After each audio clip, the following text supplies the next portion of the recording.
नमस्कार दोस्तों, मैं हूं राजीव और आप देख रहे हैं अमानत नॉलेज। दोस्तों, आज हम जानकारी प्राप्त करेंगे कि पुश्तैनी जमीन है लेकिन उसका कागजात मेरे पास नहीं है, उसका खाता नंबर भी पता नहीं है और हम उस जमीन का कागजात निकालना चाहते हैं, तो कैसे निकालेंगे दोस्तों, इसी को जानेंगे। और जाने से पहले आप हमारे चैनल पर नए हैं तो चैनल को सब्सक्राइब कर लीजिए और बेल आइकन प्रेस कर दीजिए, क्योंकि जमीन संबंधित नॉलेजेबल वीडियो मैं आपके लिए लाता रहता हूँ। चलिए जानकारी प्राप्त करते हैं।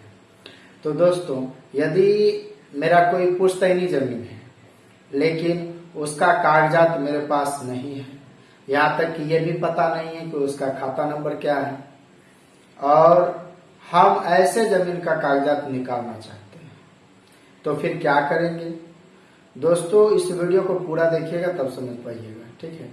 इसलिए इसे पूरा देखिए। सबसे पहले तो आपको ये देखना पड़ेगा कि पुश्तैनी जमीन है और आपको लग रहा है कि मेरे वैसे पूर्वज के नाम से जमीन होगा जो कि 100 साल पहले होंगे, ठीक है, या 100 साल के आसपास होंगे। तो ऐसी परिस्थिति में आप जो है जमीन का विवरण निकालने के लिए आपको उन व्यक्ति का नाम लिखना पड़ेगा जो आपके पूर्वज होंगे, उनका नाम लिस्टिंग करना पड़ेगा। आप हो सकता है आपके दादा हो, परदादा हो, ठीक है, उनका नाम आप नोट करें।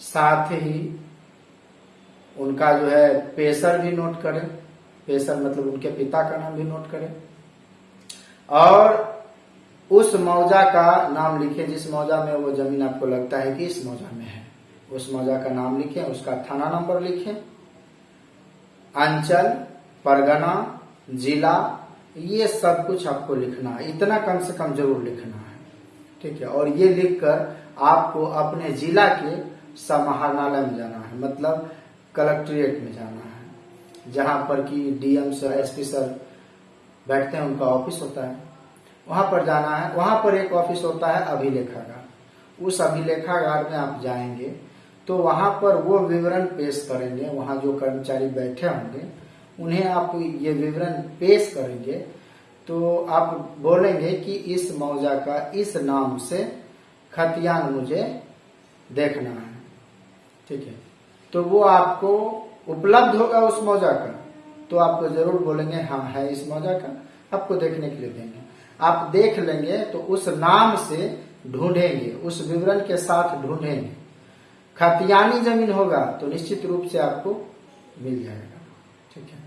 अब बात करते हैं, और जब मिल जाएगा तो उसके लिए फॉर्म आता है, फॉर्म भरेंगे, उसका सर्टिफाइड कॉपी आपको निकल के दे देगा।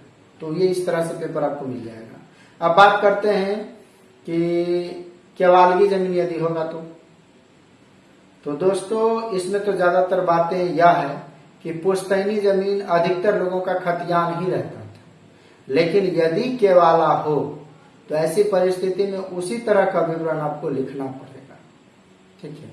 और विवरण जब लिखना पड़ेगा तो विवरण के साथ साथ आपको उसमें खाता नंबर नहीं पता है तो कम से कम खेसरा नंबर आपको पता करना है, ठीक है? और खेसरा नंबर जब आप पता करेंगे तो उसके लिए रास्ता है आपको पता करने का कि आप जिस जमीन पर हैं, लगता है कि यह जमीन मेरा है और ये पुश्तैनी है, तो आप एक अमीन से पैमाइश कराएं। पैमाइश करा के आप देखें कि वह कौन सा खेसरा नंबर है। पैमाइश कराने के बाद खेसरा नंबर पता चल जाएगा, तो उस विवरण के साथ साथ खेसरा नंबर भी रहेगा। तो विवरण के साथ खेसरा नंबर जुड़ गया, उस विवरण को लेकर आप जा सकते हैं उस निबंधन कार्यालय में जहां पर कि आपको लगता है कि यहाँ से निबंधन हुआ होगा, और वहां जाएंगे। वो नकल निर्गत करने के लिए आप वहां के जो मुंशी कातिब होंगे उनके पास आपको विवरण देना है और बोलना है कि इसका नकल मुझे चाहिए, ठीक है? लेकिन वो आपको एक समय भी पूछेंगे कि कब की है, कितने दिनों पहले का है, ठीक है? तो आपको एक अनुमानिक समय बताना होगा। यदि एग्जैक्ट पता हो, डेट, महीना, साल, तब तो कोई बात नहीं, तब तो बहुत अच्छी बात है। लेकिन यदि डेट, महीना, वर्ष एक साथ नहीं पता है तो कम से कम महीना और साल पता होना चाहिए।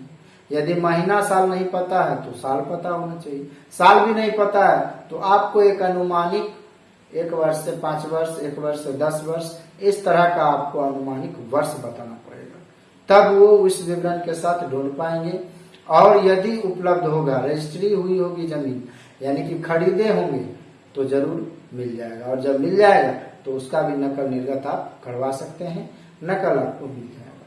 तो इस तरह से कागजात आप ऊपर कर सकते हैं। दोस्तों उम्मीद करता हूँ समझ गए होंगे। अगर समझ में आ गया तो वीडियो को लाइक और शेयर करना ना भूले। मिलते हैं नेक्स्ट वीडियो के साथ, तब तक के लिए अलविदा।